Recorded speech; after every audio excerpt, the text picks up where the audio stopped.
Jared Harvey, Zambia Sugar Open runner-up, welcome to the home of golf, the old course, St Andrews. Sort of. I think it kind of flatters you a little bit. I think my tee shots went a lot further on the simulator, so I'd like that in real life, that's for sure. It was nice to play the old course on the simulator as well as obviously playing it in real life before. It was very good, the graphics and everything of the simulator and in the actual hole in itself. It was almost like reliving it in real life. Okay, so we're in Durban. It's usually a bit warmer than Scotland. It's one of the marvels of technology that you can play a course like this, and of course technology has a major impact on a pro's game. Funny enough, I was having a round of golf with mates in the early part of December, I think, when I just came back from the Daniel and missed the cut there. And I just said to a mate, take a video of my swing, let's have a look what's going on, just in a casual round. I think we played at Princess Grant, and didn't like what I saw. So I was crossing the line quite badly, my club was long and very much over my head. It didn't look pretty.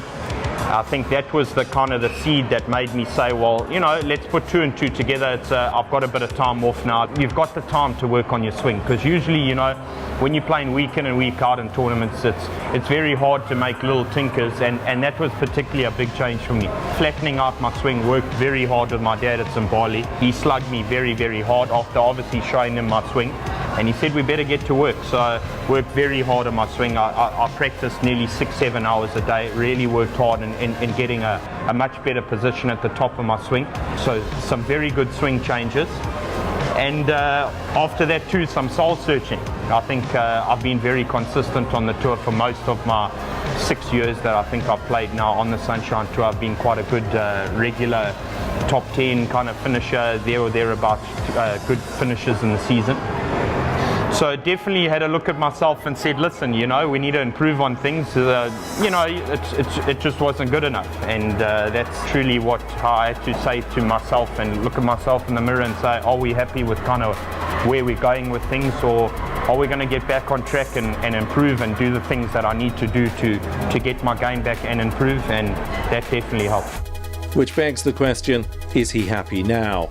You look at the way he started this season on the Sunshine Tour and the performance in Lusaka in particular, and he's certainly heading where he wants to be. I don't know what it is. I think it's about 4 or 5 seconds now on the Sunshine Tour. I had quite a good amateur record. I was South African amateur champion and captain of the 4-man team. And if I even go back and look at my 4-man team just before I turned pro, I had in my 4-man Springbok side was Rhonda Smith, Brandon Stone and Hayden Porteous. And if I kind of look at them, those three, I think Ruan's a multiple winner now on the Sunshine Tour. Obviously, Brandon and Hayden winning big European events. You know, I came across a picture the other day on Facebook when it shares your memories, and there was a picture of us 4 in New Zealand in the team, and I kind of had a look at the guys around me and saying, you know, you've won a few times, you've won a few times, and that kind of put it in perspective for me. You know, I don't want to get to the extent that I put too much pressure on myself to finally get the victory. I do want it to naturally come the next time I get an opportunity.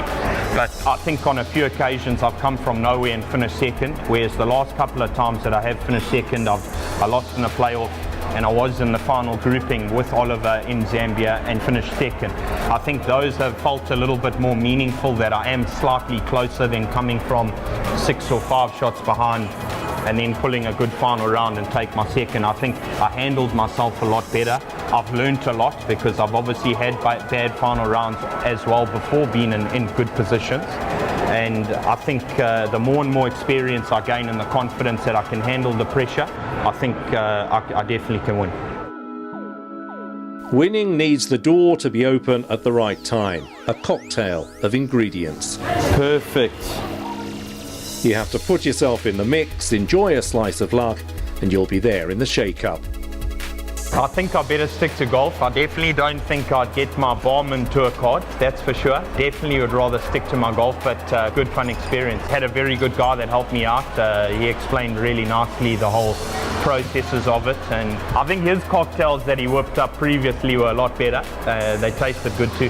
What can I say, really? Thanks, big man. So if his Durban daiquiri takes work, what about a thin crust with choice of toppings? I'm definitely not handy in the kitchen. My girlfriend's a lot more handier than that than me. I think I've been spoiled my whole life with my mother's cooking. Yeah, it was fun. I'm more for the kind of look of the pizza rather than actually probably even how it's tasting. So pretty specific in my topics, which I probably would choose. I'm not the biggest pizza kind of fan. I will eat it obviously now and then, but obviously with the toppings that's gone on there, had to choose it and place it, and that had to always look fresh and good. Cheesy and good. Time for a cheesy line about how hot things are getting these days in the oven of competition. The gradual improvement that I've seen from when I turned pro 6 years ago to as in now has been immense. If you look at, say, 4 or 5 years ago, cuts were even over par at tournaments. Now, with full field events, I think it's been a strengthening factor for the tour, allowing full field events obviously in the winter tour, and cutting it to a 40 in tires purse. You know, you're cutting 80, 90 guys a week away and giving them the opportunity, the Sunshine Tour guys, they're your cream of your amateur crop. You know, they can play. They've played for South Africa, they've travelled with their teams, they're ready and waiting to play. So giving them the opportunity has definitely strengthened them. And there's no doubt Jared's had to strengthen his game and attitude too to stay involved. Just to rebuild my whole Sunshine Tour status, I guess. Last year was the first time that I lost my exemption in probably 4 or 5 years. So just rebuilding that, getting back settled on the tour, getting back into, call it the top 50 at least, just so I can make sure I'm back into all the big events again. And obviously, you know, I'm in a good position now. I think I'm third on the order of merit currently. So, you know, maybe I need to set my goals a little bit higher if I'm playing a bit better. Maybe a definite win would cement most things. I think that would fulfill me the most for the season if I can pull off an elusive win.